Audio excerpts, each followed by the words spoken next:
En el nombre del Padre, y del Hijo, y del Espíritu Santo. Amén. Ave María Purísima, sin pecado concebida. San Luis María Griñón de Montfort, ruega por nosotros. En el nombre del Padre, y del Hijo, y del Espíritu Santo. Amén. Queridos amigos, muchas veces las cosas se conocen mejor a través de su contrario. Las mismas virtudes, por ejemplo, las podemos considerar en sí mismas, por ejemplo, pensar en la humildad, considerar en qué consiste la humildad, los frutos que produce la humildad, y vamos a tener de la humildad un conocimiento preciso y una estima muy alta. Pero si yo incluso le agrego a esto la consideración de su contrario, por ejemplo, del orgullo, de esa deformidad, de esa fealdad que tiene el vicio opuesto, el contrario, eso va a hacer que yo tenga de la humildad un conocimiento más preciso, incluso una estima mayor. Va a tener un cierto brillo esa virtud cuando yo considero el pecado que se opone a esa virtud. Bien, de la misma manera nosotros estamos intentando tener una idea clara de lo que es el espíritu del mundo, y no debe detenerse en una idea clara de lo que es el espíritu del mundo, sino que tiene que producir en mí un disgusto, un rechazo. Yo tengo que ser contrario al espíritu, contrario a Jesucristo. Y para eso, entonces, nos va a ser de ayuda hacer el camino inverso. Para considerar este enemigo del alma, que es el mundo, vamos a considerar el espíritu que se le opone. Es una forma de vivir, una forma de pensar, una forma de amar, que le declara guerra directa al mundo, que es frontalmente opuesto al espíritu del mundo. Y que si nosotros viviésemos este espíritu contrario, el verdadero espíritu que debemos asumir como cristianos, si nosotros viviésemos ese espíritu, nuestra vida sería mucho más feliz. Y es el espíritu de las bienaventuranzas.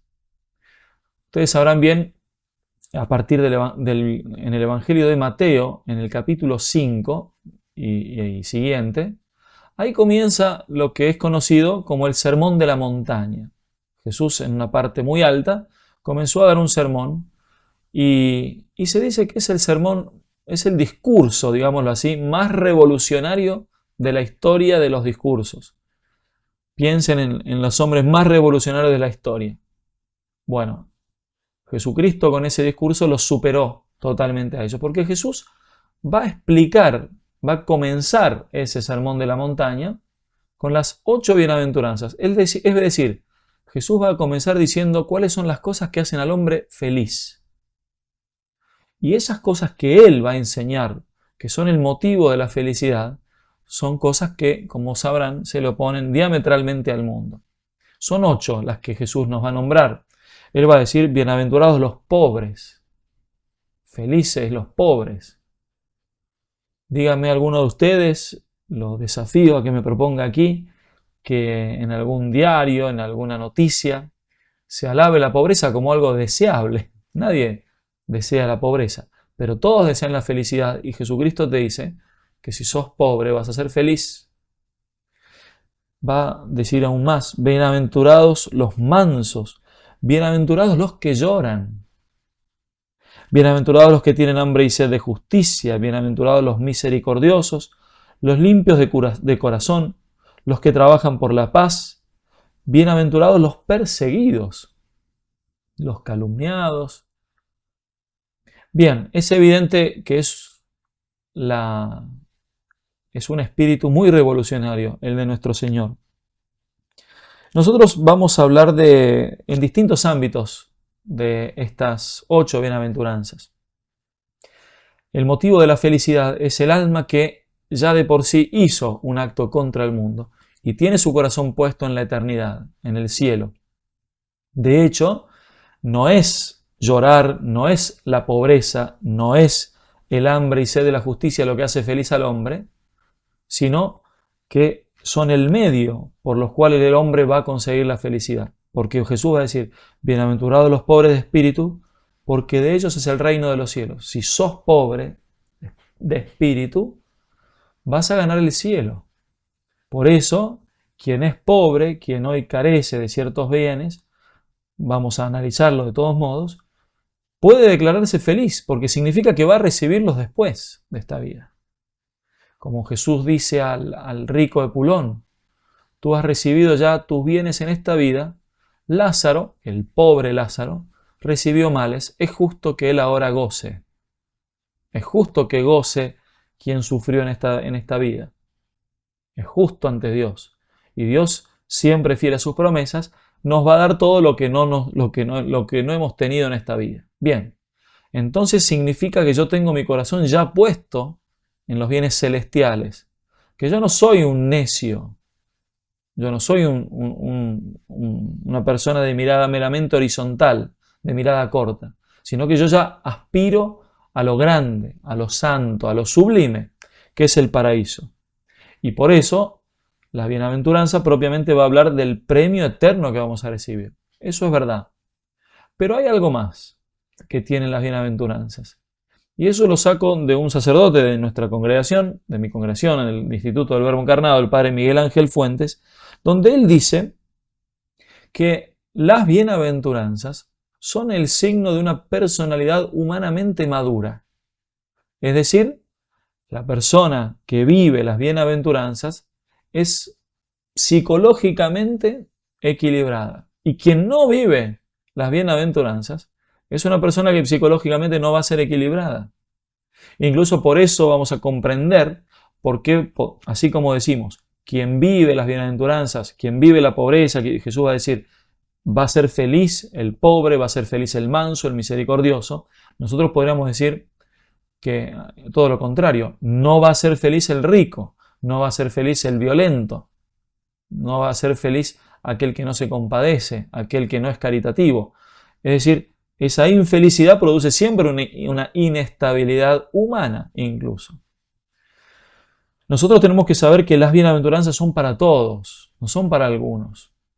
A mí me llama mucho la atención, nosotros tenemos un directorio de tercera orden, es un directorio para laicos, y lo primero que se aconseja es mover al laico al amor a la cruz, incluso a la locura de la cruz de la que habla San Pablo. Y es muy interesante que en un número también se anima a las parejas, a las familias, a los matrimonios especialmente, a vivir las bienaventuranzas en su matrimonio.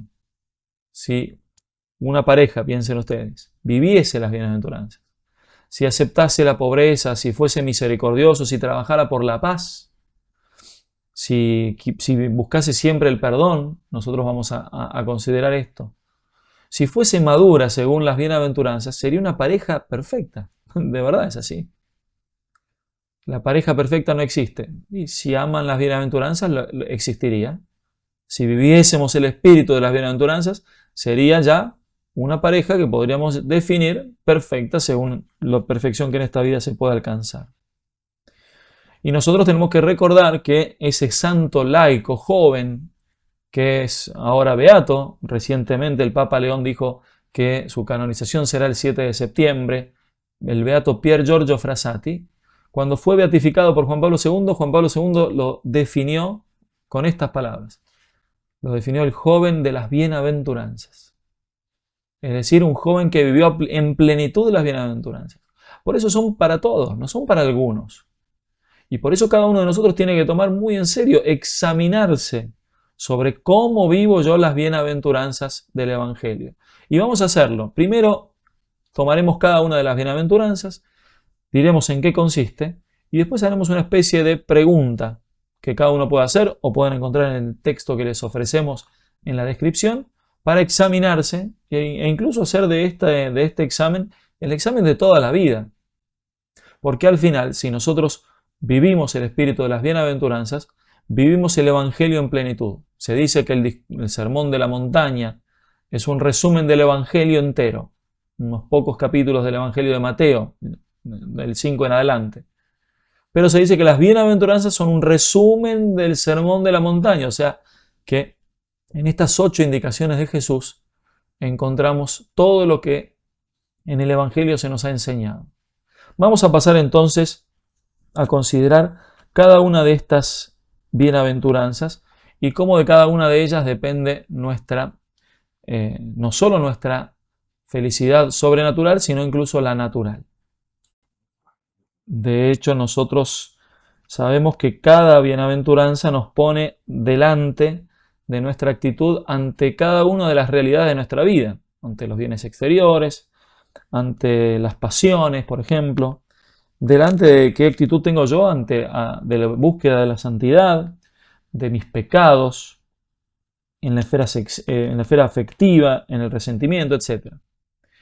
Como dice el padre Miguel Ángel Fuentes, que las bienaventuranzas, examinarnos sobre las bienaventuranzas, espiritualmente revelan nuestra pertenencia a uno de los dos amores posibles, Dios o el mundo. Espiritualmente revelan esto, si yo amo a Dios o si yo amo al mundo. Psicológicamente, humanamente, revelan una persona madura, es decir, que produce los frutos que debería producir interiormente, o una persona inmadura en su carácter. Entonces, en las bienaventuranzas encontramos la realización completa de nuestras personas. Vamos a hablar de la primera. Jesús dice, bienaventurados los pobres de espíritu. Es decir, nosotros podríamos decirla de otra manera. Bienaventurado aquel que está desprendido de lo material. Bienaventurado y feliz es aquel que es superior a lo material. Lo material, por ser material, es inferior a un ser espiritual como soy yo. Esa gente que vive para las riquezas, para el dinero, es gente que necesariamente se somete y hace de lo material un Dios que no lo es. Por eso, la pobreza es también considerada, según términos de San Ignacio de Loyola, santa indiferencia. Las cosas a mí no me determinan, las cosas materiales, los bienes exteriores no determinan mi estado de ánimo. La pobreza de espíritu implica libertad frente a los bienes terrenos, frente al tener o no tener. Incluso es una persona madura porque, en cierta manera, desconfía de soluciones materiales a sus problemas. Si yo me cambiase de lugar, si yo tuviese tal auto, si yo tuviese tal casa, si yo tuviese tal trabajo, las cosas materiales no pueden resolver un problema de desorientamiento interior, espiritual. Son muy inferiores al mismo. Aquellos que ponen nido, dirá San Juan de la Cruz, en lo que es material, limitado, sensible, van a sufrir, incluso más de lo que sufren en ese momento. Atención, es verdad que Santo Tomás de Aquino dice que a veces para el ejercicio de la virtud en general es necesaria una cierta comodidad. Si yo quiero aplicarme a la virtud de la estudiosidad, pero no tengo un escritorio, va a ser difícil. Por supuesto, a veces para el ejercicio de la virtud es necesario un cierto bienestar, digámoslo así. Pero yo no hablo de eso, yo no hablo de esa necesidad, hablo de aquellos que dependen en su estado de ánimo de aquellos bienes materiales que podrían tener o no tener.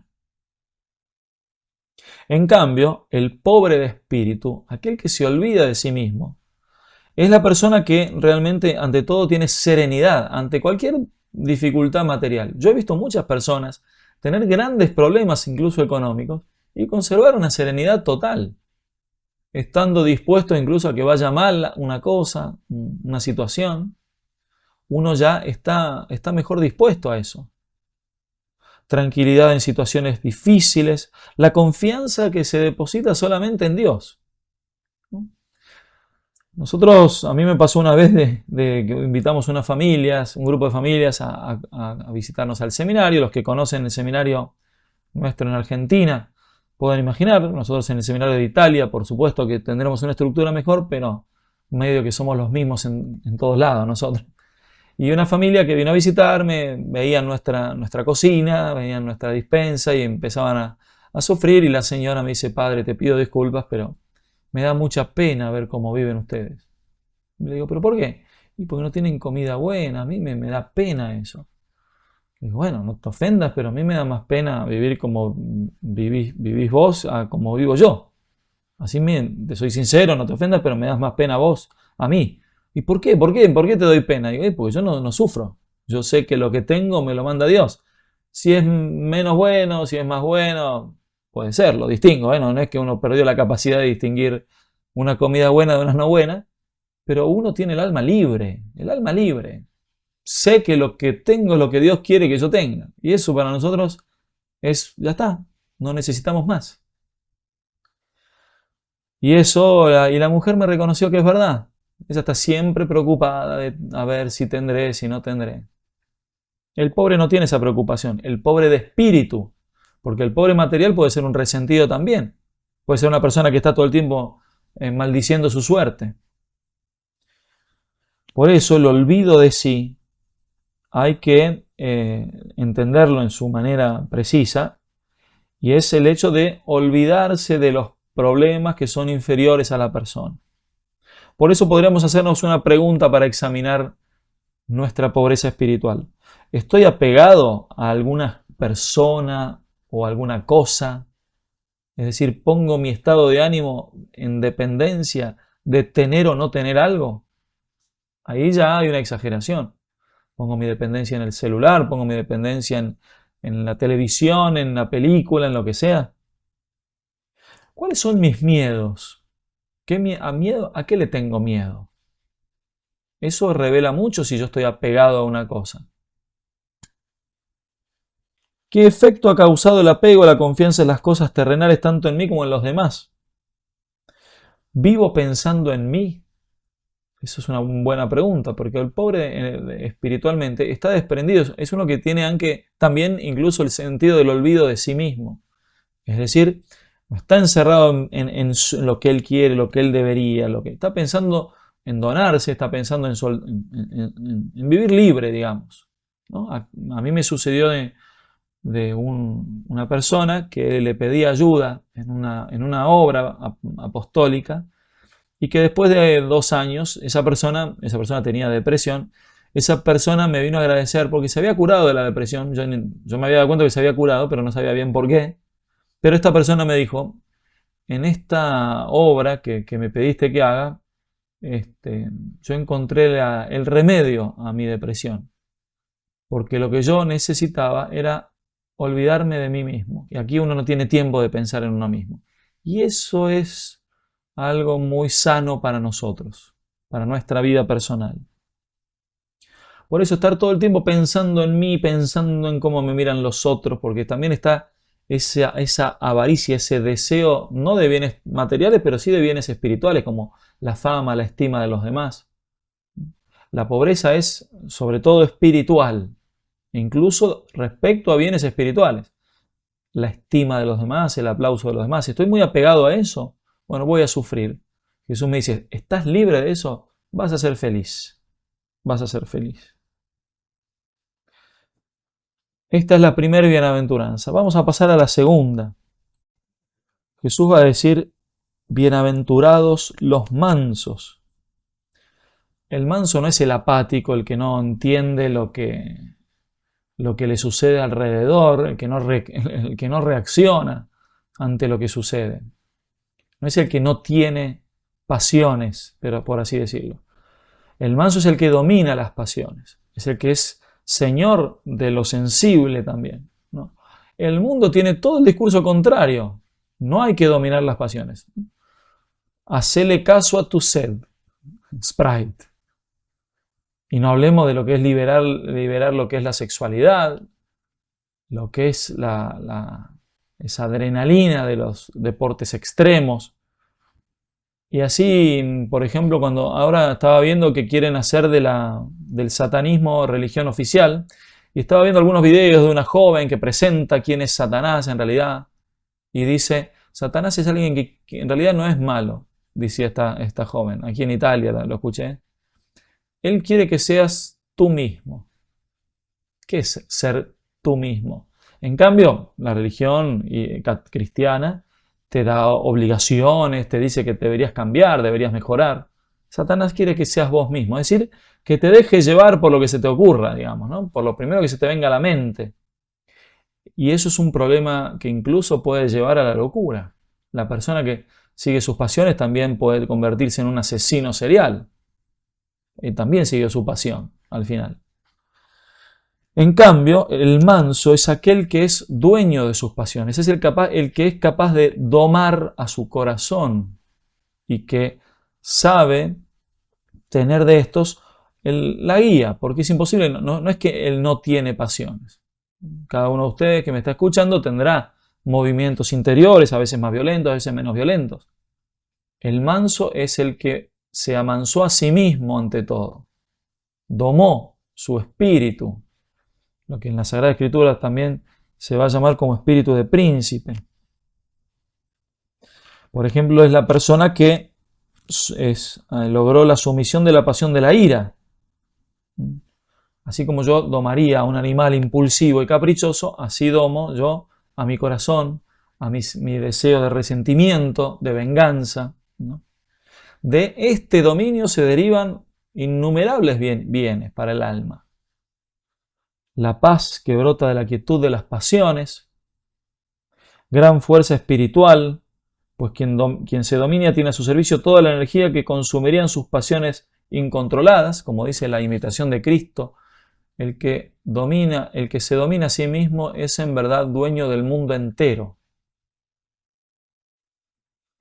Hace atractiva al alma, un Don Bosco, un San Francisco de Sales atraían a las personas justamente por ese dominio de sí mismo, ¿no?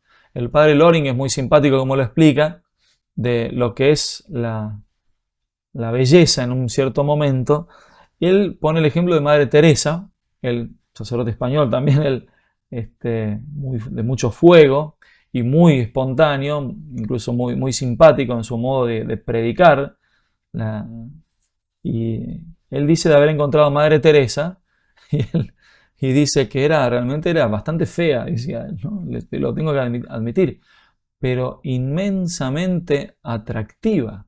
Es decir, era una reunión donde habrían muchas otras mujeres y todo el mundo la miraba a ella, atraía más ella, porque es ese dominio, esa mansedumbre del corazón lo que hace al alma atrayente especialmente.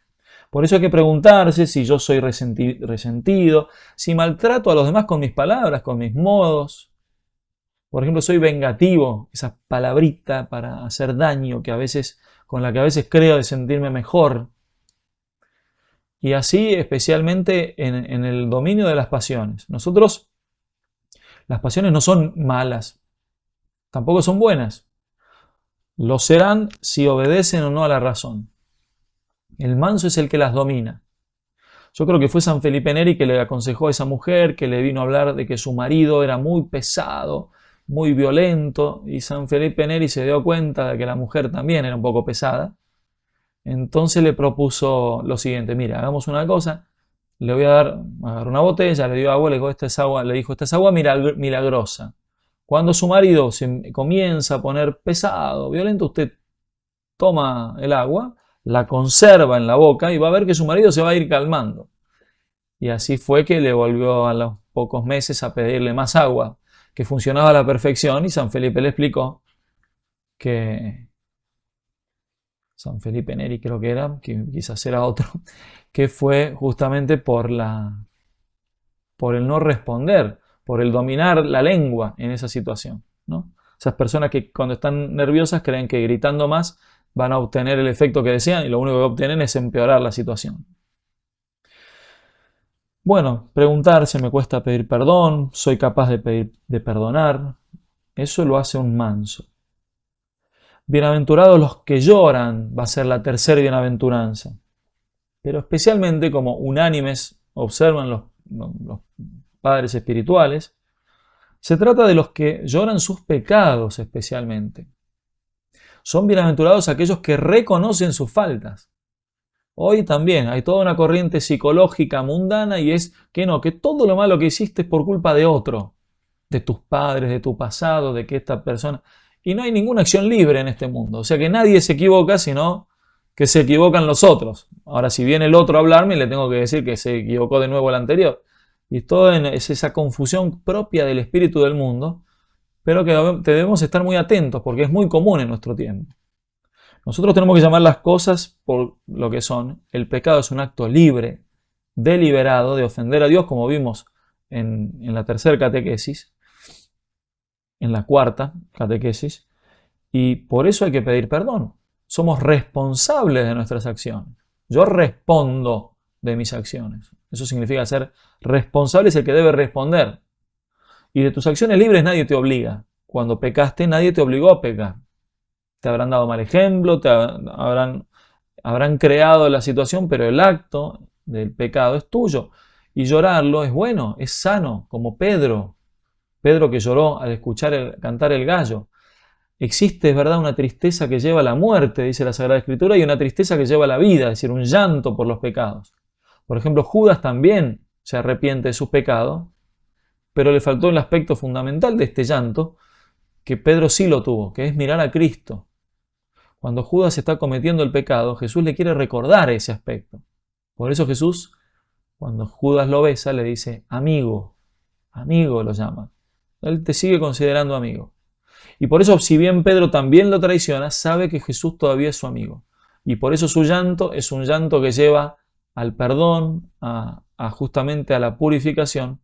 El otro llanto, que es un llanto encerrado, un llanto que no comprende el perdón de Dios, no comprende que Dios es mi amigo, incluso, y me ofrece su amistad, especialmente en el momento del arrepentimiento. Quien no entiende eso, se replega sobre sí mismo y cae en la desesperación.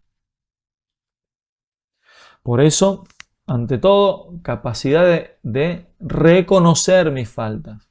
Dejemos de echarle la culpa a los demás, así nunca vas a cambiar. Segundo lugar, Dios es más grande que mi falta y su bondad es más grande que mi malicia. Y basta acercarme a su bondad, a ese trono de la gracia, para obtener misericordia. Por eso hay que preguntarse cuál es mi actitud emocional ante mis pecados. ¿Qué tipo de llanto puedo tener de mis pecados? En esta vida todos reconocemos equivocarnos. ¿Quién va a negar que alguna vez se equivocó? Bien, nosotros sabemos que el pecado no es un error, no es una equivocación. Entonces, con mucha más razón, debemos reconocer lo que hicimos, debemos reconocer y cambiar esa malicia por gracia a través del arrepentimiento, de la contrición del corazón. En cuarto lugar, bienaventurados los que tienen hambre y sed de justicia. Una muy, muy hermosa bienaventuranza. Justicia, el justo en la Sagrada Escritura es el santo, especialmente. Y por eso es el que tiene hambre y sed de santificarse, justamente, no solo de llorar sus pecados, sino de adquirir las virtudes. El que tiene hambre y sed de justicia, de imitar mejor a Jesucristo, de imitar a los santos, de buscar a Dios. En la medida en que lo buscas, lo vas a encontrar. Por eso nosotros, ese deseo de santidad nace de una virtud especialmente, que es la virtud de la magnanimidad. Aquí me acompaña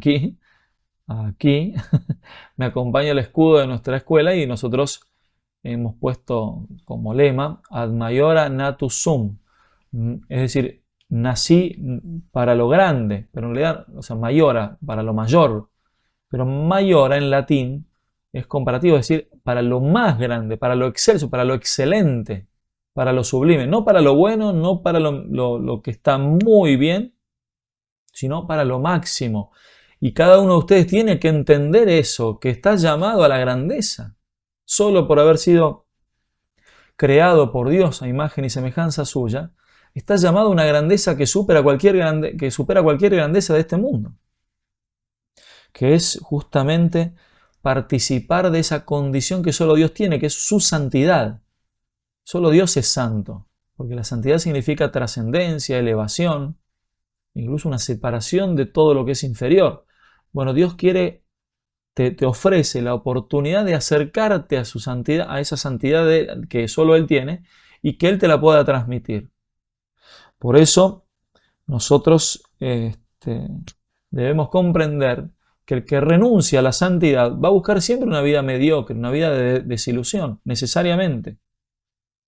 La falta de deseos ardientes, de deseos grandes, de deseos de lo que es grande, es siempre signo de pusilanimidad, engendra pereza espiritual, ¿no?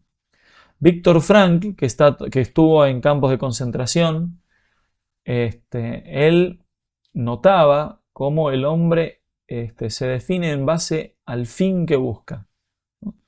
Escribió un libro viendo el comportamiento de los detenidos en Auschwitz, viendo su comportamiento, llamado El hombre en busca de sentido. Dice él, el hombre es capaz de soportar cualquier cosa siempre que tenga un fin para el cual soportar. Entonces él después elabora su sistema de psicología, él después es liberado y él notaba lo siguiente: la mayoría de sus pacientes habían satisfacido,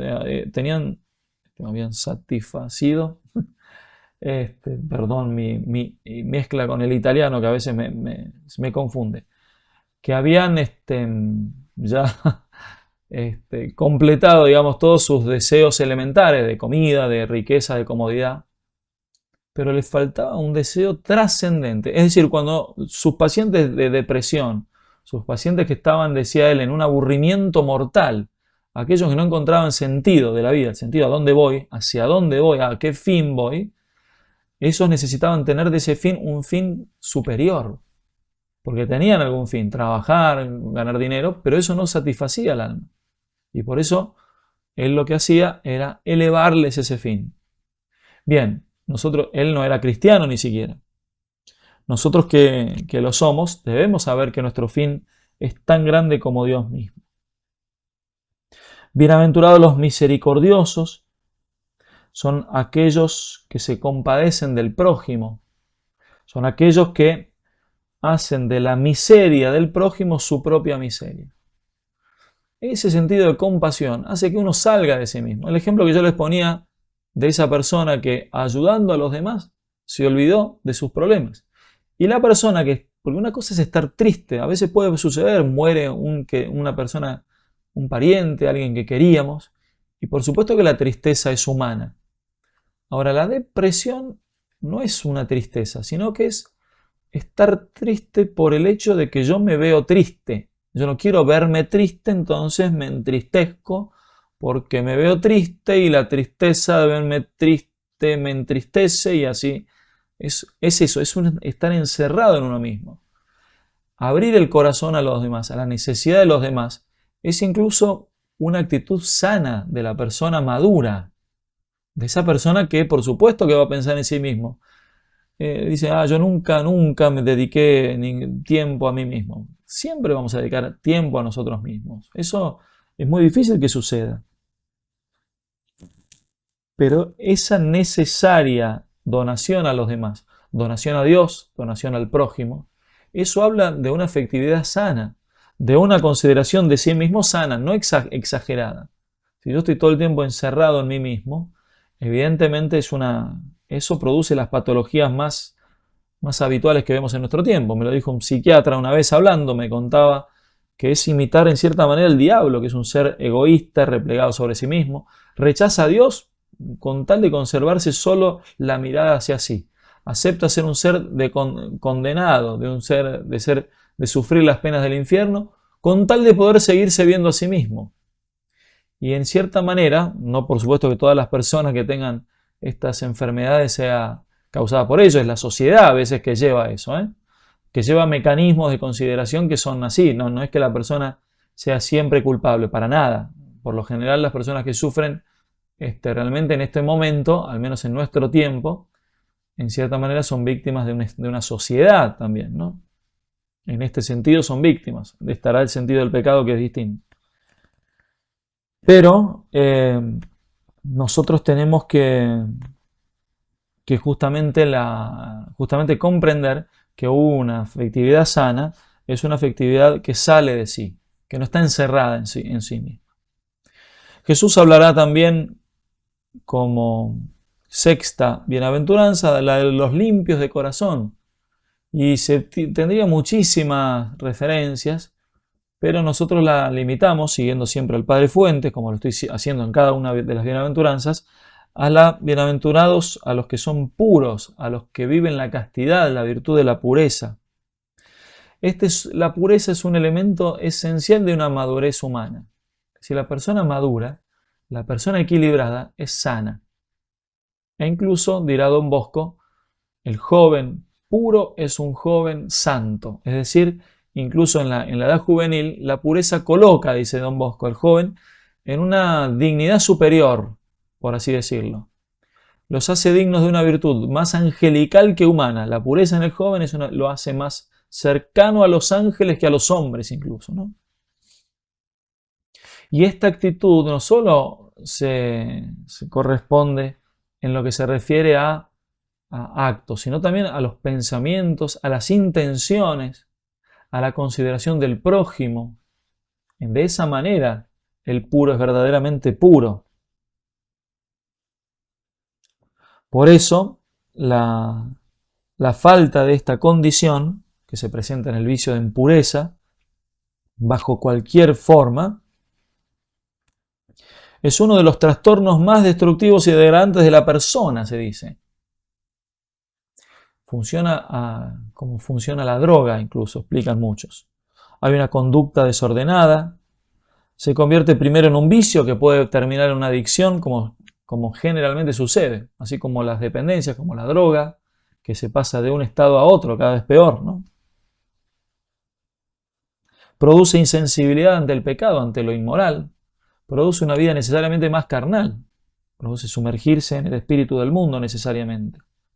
Por eso de esta bienaventuranza depende el equilibrio psicológico y afectivo de una persona. La persona impura no sabe ni siquiera tratar al prójimo. El prójimo se transforma en una especie de objeto. Aunque yo no tenga intenciones, llamémoslos así, carnales, pero no sé respetar la dignidad del otro. El otro lo uso solo para una satisfacción personal. No sé nunca buscar el bien del prójimo por su bien mismo. La séptima bienaventuranza, Jesús dirá, bienaventurados los que trabajan por la paz o los pacificadores. Esto es muy interesante para nosotros. Nosotros debemos comprender que la paz interior especialmente es fruto de quien quiere hacer la voluntad de Dios. La paz que se habla tanto en nuestro tiempo no es fruto de un estado, llamémoslo necesariamente psicológico, no es algo buscado en sí mismo, es efecto de algo. Es decir, la paz es lo que produce la virtud, no es una virtud en sí misma, no existe la virtud de la paz. Es decir, lo que existe es la virtud que produce como efecto propio la pacificación de la persona. Porque el que trabaja por la paz con los demás es ciertamente alabado por el Señor. El que trabaja para que los hermanos se reconcilien, piensen en una Santa Rita de Casia, que logró una paz que parecía imposible, y ese es su grande mérito. Ella, evidentemente, para lograr eso, antes se tuvo que pacificar a sí misma, necesariamente. Y esa paz consiste en querer hacer la voluntad de Dios y aceptar de Dios lo que Él quiera mandarme. A nosotros en esto tenemos muchos ejemplos.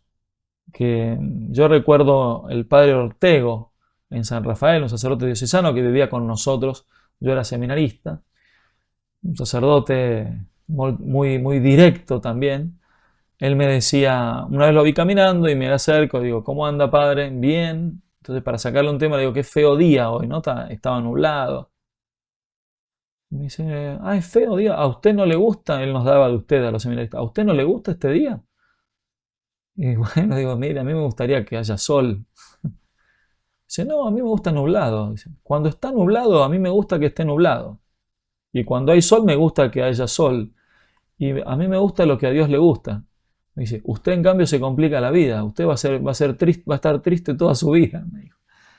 Y me dijo, me acuerdo, si usted, me dice, está la voluntad de Dios que es de arriba hacia abajo. Si usted tiene una voluntad terrena, horizontal, usted va a vivir siempre marcado por la cruz. Si usted toma ese palo horizontal y lo pone de modo tal que quede solo un palo, es decir, solo la voluntad de Dios hacia mí y también la mía respecto a Dios, ahí no hay más cruz, ahí uno no sufre. Usted así va a sufrir toda su vida, me dijo. Bueno, lo tomó muy en serio mi comentario, no era mi intención, pero me dio una gran enseñanza realmente. Un sacerdote muy sabio. Y así podríamos decir tantas cosas. Aquí hemos tenido el ejemplo de un sacerdote diocesano que él sufría mucho, empezó a tener una esclerosis múltiple, terminó quedándose en cama, moviendo solamente un poco la cabeza, hablando con dificultad, pasaba sus días postrado por 5 años y lo iban a ver muchos sacerdotes, muchos obispos. Y él un día me dijo, me comentó, lo fui a visitar, me dijo, ¿sabes que vino un obispo y me hizo una pregunta muy rara? Me dice. Me preguntó cómo hacía yo para estar contento en medio de la cruz. Y yo que esperaba a ver qué le respondió a él, ¿no? Entonces me quedé mirando así como esperando su respuesta y don Pepino, sacerdote de la provincia de Salerno en Italia, no me dijo nada. Hizo una pausa y de repente me dice, ¿no te parece una vergüenza que un obispo no entienda que en la cruz está la felicidad? Así es. Porque es lo que viene de Dios. Y a mí me basta saber que de Dios viene algo para aceptarlo. Solo es bueno lo que Dios quiere. Lo que Dios no quiera no es bueno. Por eso pacifica nuestra alma. Bien, y por último, bienaventurados los perseguidos por causa de la justicia. Es decir, dichosos, felices aquellos que van a vivir la vida de Cristo. Dichoso es aquel que sabe que Jesucristo es el mejor maestro y que si Él eligió un camino, ese es el mejor camino para mí, el de la cruz, incluso el del desprecio del mundo, porque si yo quiero que el mundo me aprecie, en todo caso debería pensar de ser cristiano, porque no es posible ser amados por Dios y por el mundo. Somos del Cristo o del mundo. Son dos posibilidades. Amamos a Dios o amamos al mundo. O vivimos las bienaventuranzas o pertenecemos al mundo. Han perseguido a mí, perseguirán también a vosotros. Lo dijo Jesús en el Evangelio. Y si yo soy, evidentemente, discípulo fiel de Cristo, necesariamente yo también seré perseguido. Por eso, no se trata de aquel que se siente perseguido. Y todo el mundo, todos me persiguen, todos me critican. Ese sentido victimista que tienen muchos. No se trata de sentirse perseguido. Aquí hay una intención, incluso, una paz que nace del ser perseguido. Un deseo, incluso, como dice San Ignacio, del desprecio del mundo. Si el mundo os odia, sabed que antes me ha odiado a mí, dice Jesús. Y por eso, porque estamos con Él, es que nosotros incluso no nos irritamos si el mundo nos persigue. El que se irrita cuando el mundo lo persigue es la persona que no quiere vivir esta bienaventuranza. Y por eso sufre, y por eso pretende que todo vaya bien, que todos digan bien de él. Y si alguien dice algo mal, amigo mío, si vas a ser cristiano, es necesario que hablen mal de vos. Es necesario que te critiquen, es necesario que juzguen tus intenciones. Por más que hagas una obra perfecta, alguno dirá, y bueno, pero quién sabe para qué la hizo. Por eso nosotros tenemos que preguntarnos, ¿cómo veo la cruz especialmente? Ante un dolor injusto, por ejemplo, persecución, calumnia, crítica, ¿cuál es mi reacción? ¿Alegría? Bueno, es difícil, ¿no? Pero vamos a lo mínimo. ¿Me da mucho nerviosismo, resentimiento, deseo de venganza? No. Tengo que aceptar la cruz. Y la cruz es la persecución especialmente. ¿Me produce conformidad con Dios? Es decir, cuando yo soy calumniado, objetivamente calumniado, yo sé que Dios me va a hacer justicia por eso, que Dios va a encargarse de mí, en todo caso, de mi fama, en ese caso. Estoy conforme con la voluntad de Dios, perdono los causantes de ese dolor. San Ignacio de Loyola pedía solo persecución y perdón para los perseguidores. Persecución y perdón para mis perseguidores.